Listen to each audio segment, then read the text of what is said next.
प्रबोधन, विनोद व गायन ऐकण्यासाठी एकच चॅनल सबस्क्राईब करा, कीर्तन आधुनिक युगाचे. कोणत्या संताला सोडलं नाही.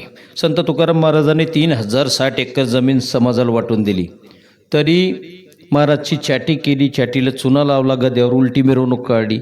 ज्ञानेश्वर माऊलीनं भिक्षाम देही म्हटल्यानंतर जिवंतपणे माऊलीच्या झोळीत शेण टाकलं गेलं. आणि आता ज्ञानबा तुकाराम काय होतं, तुमचं दुकान चांगलं चाललं की बाकी दुकानदार विरोधात, तुम्ही चांगली शेती पिकवली की बाकी शेतकरी विरोधात, तुम्ही चांगलं भजन म्हणलं रे की बाकीच्या यानं मीटिंग घेऊन तुम्हाला भजनातून काढल्याशिवाय मंडळी राहत नाही. बाकी भजने अध्यात्मात पण दुकानदारी.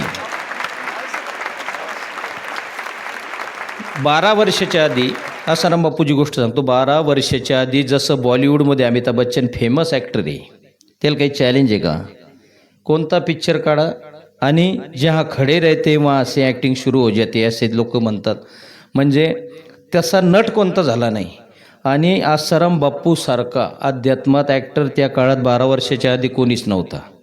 कारण गुजरातून पूर्ण महाराष्ट्रभर अनेक राज्यात मासिक जायचे, सत्संग व्हायचे आणि अतिशय चांगल्या प्रकारचं चित्र अध्यात्म ते लोकांसमोर मांडायचे. परंतु कोणतीही चांगलं दुकान चालू झालं की बाकीच्या याने घेतली मीटिंग आणि लावला घोडा. मला सांगा, 60 ते 65 वर्षाच्या दरम्यान जो माणूस बलात्कार करतो, जो रेप करतो, त्याला जवानपणी नाहीतरपणी महिन्याला बायको लागत असेल, महिन्याला बाई लागणार असती. आणि एवढं मळकं दुकान 60 ते 65व्या वयाच्या वर्षापर्यंत परमेश्वर चालू देत नाही. कारण आता ताबडतोब प्रचिती आहे. समजा तुम्ही चांगल्या कामाला चालले नाही, एखाद्या माऊलीकडे वाईट नजरेनं पाहिलं, तुमचं ते काम होणार नाही. तुम्हाला लगेच प्रचिती येते तुमच्या मनात. म्हणजे आता जर सकाळून तुम्ही काही केलं की दुपारून लगेच त्याचं फळ भेटायला लागलं कलियुगात. कारण देव पण काय करतात, परमेश्वर त्यांचे पण नियम बदलत असतील ना. आता काही नास्तिकायला वाटतं की एवढे देव, म्हणजे आम्ही 12वीत होतो त्यावेळेचा आकडा आहे 21. एक म्हणलं की 21 जन्मायचे 18 मरायचे. 21 - 18 = 3. एका मिनिटाला साईन 3 18 180, एका तासाला 5400. आणि जवळपास 24 घंट्यात एका तालुक्यात एवढं गाव या पृथ्वीवर तयार होतं. मग काय वाटतं, एवढ्या लोकांचा हिशोब देव ठेवत कसा असेल?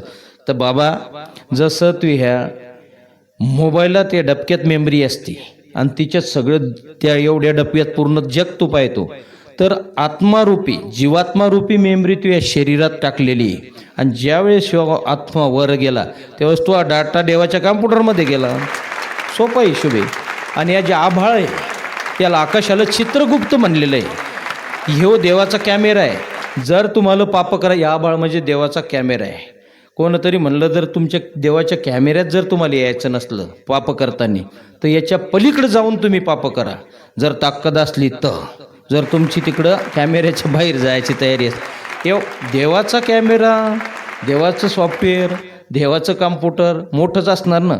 कारण ज्याला माणसाला बुद्धी दिली ते जर एवढं कॉम्प्युटर तयार करायला लागले, तर देव आहे बुवा ते. त्याला काही चॅलेंज आहे का? नाही.